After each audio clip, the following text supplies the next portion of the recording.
On November 6, 2005, a group of armed masked men attacked America's biggest airport. Their goal? To steal the millions of dollars stashed in its warehouse. Bravely executing the heist with the sun still up, these men managed to steal $7.4 million with no casualties, no hostages, and no sloppy mess. At 32, Carlos Monzon committed his first crime ever, the perfect heist that dumbfounded the police. How exactly did this Cuban immigrant pull off such a grand-scale heist that had law enforcement scratching their heads? This is the true story of Carlos Monzon and the Miami airport heist. Carlos moved to the United States for the American dream in 1989. He lived in Cuba before, but with the economic crisis there, he knew he couldn't achieve his dreams and build a family there. So he opted for immigration. He settled in Miami and was doing fine. He was a law-abiding citizen and minded his own business. He got married to his wife Cinnamon in 2002 and was on his way to achieving his American dream family. However, it was hard for his wife to conceive, and adoption was quite expensive. This was money that he didn't have, and he was ready to just stick to trying for kids till his phone rang sometime in April 2005. It was his childhood friend and neighbor on the phone, Onelio Diaz. Onelio now worked as a Brink security guard at Miami International Airport, and he had a great deal for him. This deal was shocking to Carlos, but it wasn't something he could refuse almost immediately. Onelio had been helping with the transport of about $100 million at work. Every single day, bundles of cash arrived on Lufthansa planes from Frankfurt. This wasn't just any money. It came straight from Germany's Commerzbank, destined for the Federal Reserve Bank in Miami. And this process was almost automatic. The money would arrive, then Onelio and the rest of his crew will move the bundles of cash from the tarmac to a nearby warehouse. There, the cash underwent routine customs clearance before vanishing from the airport, day in and day out. There was always money going through the warehouse, and Onelio saw this as a once-in-a-lifetime opportunity. The airport was flawed with a ton of security issues. Plus, the security guards at the airport didn't follow the normal protocol and mostly left the doors of the warehouse wide open because there was no air conditioning within. Onelio felt it would be highly suspicious if he stole part of the money as an insider job, as it would only increase suspicions and would make it easy for the theft to be tracked back to him. So he felt that an outsider would be best at stealing the money, and the outsider that came to mind was Carlos. So he explained this to Carlos, but the man was skeptical at first. His crime record was clean, and taking on this kind of job was daunting. It was very different from his peaceful everyday job of driving trucks full of construction equipment. However, Onelio convinced him that it would be an easy job as long as he stuck to the plan and executed the heist with precision. After all, the security loopholes were on their side. At this point, Carl's wife Cinnamon was finally pregnant, and Carl saw this as an opportunity to take care of his wife and their unborn child. So he decided to go with it. He was always a fan of criminal procedural shows, but this time around, his hobby turned into a research field. His favorite shows, Law & Order SUV and Dateline NBC, became his pal during these times.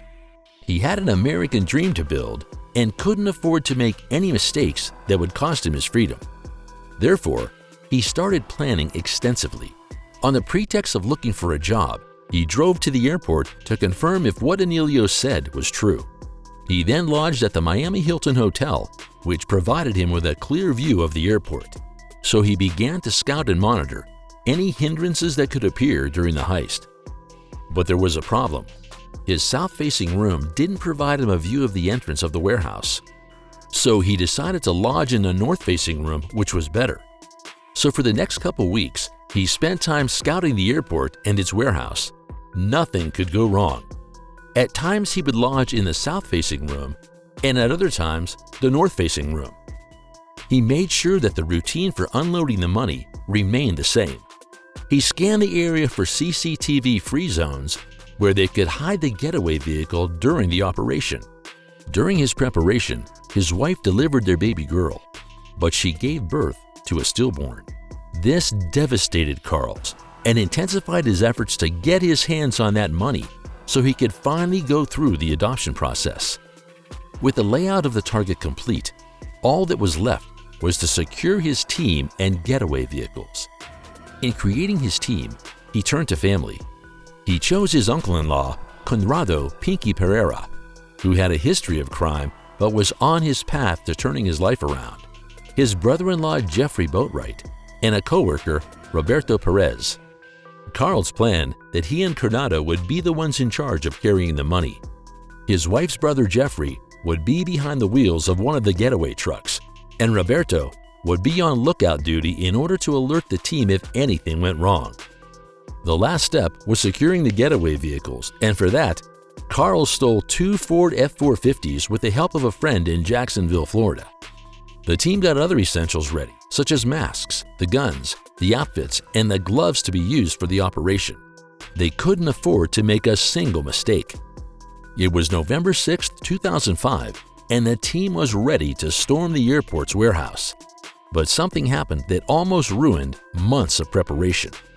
The route of the airport wasn't really frequented by the police, but on that day, loud sirens were heard down the road. This made the men terrified, and the panic started rising in their hearts. A van of customs police drove past them to the post office opposite the airport. Doubts started forming, and the men began to consider leaving to return another day. Tensions were through the roof. However, Carl's calmed them down and told them to focus on the mission at hand. Jeffrey slowed down the vehicle to avoid being noticed by the police, and they continued. The police arrival was actually a blessing in disguise, as this made that area very busy. While the team on the outside was getting ready for the heist, the insider Anelio was also doing his part. He and some other men went to the other side to complete their work of the day. This made the number of men on the ground few and relatively easy for the team to come in. Around 3 p.m., Carlos and Conrado got to business. They wore their masks, got out of the vehicle, slipped into the dock doors that were wide open, and entered the warehouse. Their entry was shocking, and before the men on duty were able to react, Carlos and Conrado held them at gunpoint and subdued them from interfering in their operation. With that, the two armed men began to carry the bags of cash. Each bag was about 38 pounds heavy and contained about 2.1 million. There were about 42 bags in total, which made the sum amount to 88 million. Carlos and Conrado grabbed about 6 bags, but on their way out, one bag slipped and dropped. Since going back to take the bag would slow them down, they left it alone and hurried to fill the vehicle with the bags they had in hand. They were able to use the 2-hour window they had very well. Just like that, the heist was complete. The guards were so shocked as to what just happened that one of them had to be taken to the hospital for cardiac issues. The police were contacted immediately, but they were stumped as to what just happened. There were no leads to connect them to the robbers, but they noted it was just like the 1978 Lufthansa heist at Kennedy Airport in New York. This infamous heist was also depicted in the 1991 Goodfellas movie, which was quite remarkable. Carlos was not familiar with the Lufthansa heist, nor had he watched the Goodfellas movie, but was able to pull off the heist just as similar. By the time the police were scratching their heads as to just what happened, the heist team had gotten to their predetermined location. The first thing they did after arriving there was to check if there were any tracking devices on the bags of cash. They couldn't believe it. They just completed such an incredible heist. Their hearts were still pumping from the adrenaline. The wads of cash made it soar higher. They were rich.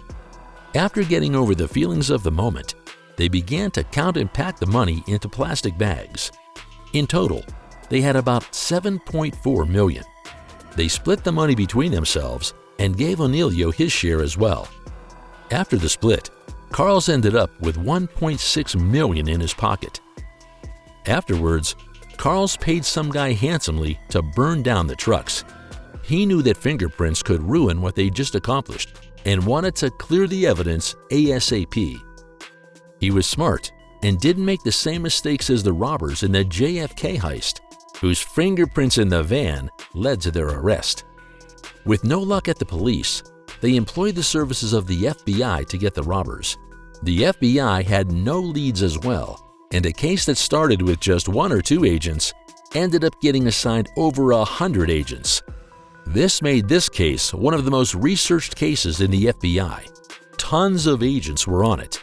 One of the agents leading the search, Alex Peraza, believed that there must be an inside man involved, but since there was no proof after interviewing the men working there, this was also a dead end.